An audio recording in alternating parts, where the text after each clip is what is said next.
Hello friends, pharmacist grade 2 എന്ന YouTube ചാനലിൻ്റെ മറ്റൊരു എപ്പിസോഡിലേക്ക് ഏവർക്കും സ്വാഗതം. Today we will discuss about pharmacokinetics. Pharmacokinetics is the study of drug absorption, distribution, metabolism and excretion.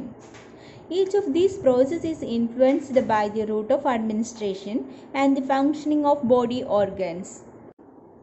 There are four factors that will affect pharmacokinetic drug test: water solubility, fat solubility, dissociation degree and molecular weight. First we will discuss about drug transport across membranes. For a drug to transfer to its site of action, mechanism must be available to allow the drug to traverse numerous biological membranes. These include passive diffusion, filtration, active transport and endocytosis. These mechanisms are also important for the transfer of endogenous substances required for life. First one, passive diffusion. It is the process by which molecules diffuse from a region of higher concentration to region of lower concentration. It is the most important mechanism for passage of drug through membranes. The four main kinds of passive transport are simple diffusion, facilitated diffusion, filtration and osmosis. A variation of diffusion is the process of filtration. In filtration, materials moves according to its concentration gradient through a membrane.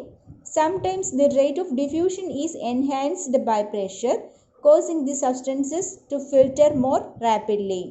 Next one is active transport. In cellular biology, active transport is the movement of molecules across the cell membrane from a region of lower concentration to the region of higher concentration against the concentration gradient. Active transport requires cellular energy to achieve this movement. Endocytosis is the type of active transport that moves particles such as large molecules, part of cells and even whole cells into a cell. The pocket pinches off, resulting in the particles being contained in a newly created intracellular vesicle formed from a plasma membrane. Drug administration. Drug can enter the body from several sites, with the route of administration having the significant influence on the ability of a drug to accumulate at its site of action. Drug absorption. Drug can be absorbed into the circulation from numerous sites within the body. Drugs are introduced into the body by several routes. They may be taken by mouth, it is called orally, given by injection. The injections are different types. If it is given into the vein, it is called intravenously. Injection is given into the muscles, it is called intramuscularly. Into the space around the spinal cord, it is called intrathecally. Beneath the skin, it is called subcutaneously. Another way, placed under the tongue, it is called sublingually, or in between the gums and cheeks, it is called buccally. In case of drug inserted in the rectum, it is called rectally, or in case of vagina, it is called vaginally. Placed in the eye, it is called by ocular route, or the ear, it is by otic route. Sprayed into the nose and absorbed through the nasal membrane, it is called nasally.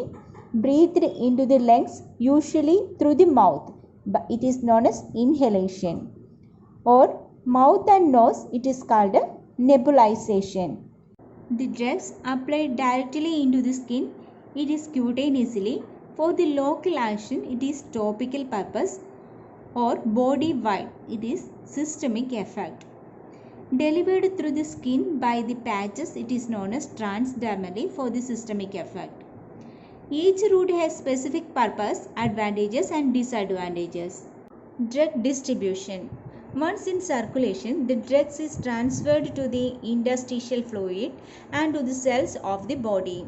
The drug distribution is usually varied and depend on the several factors such as blood perfusion, tissue binding, regional pH, cell membrane permeability. Next one is drug biotransformation. There is an increased interest in the chemical changes in a drug once it enters in the body.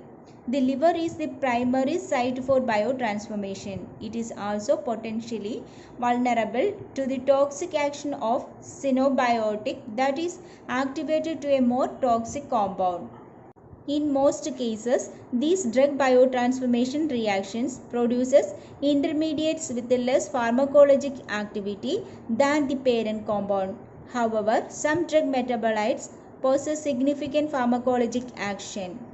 Furthermore, some metabolites are chemically reactive and capable of contributing to toxicity, mutagenesis, carcinogenesis, and birth defect.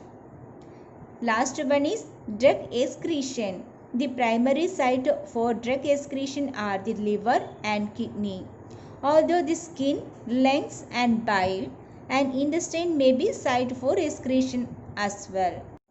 Each of the above processes affect not only the rate of accumulation of the drug at its site of action, but also its rate of removal.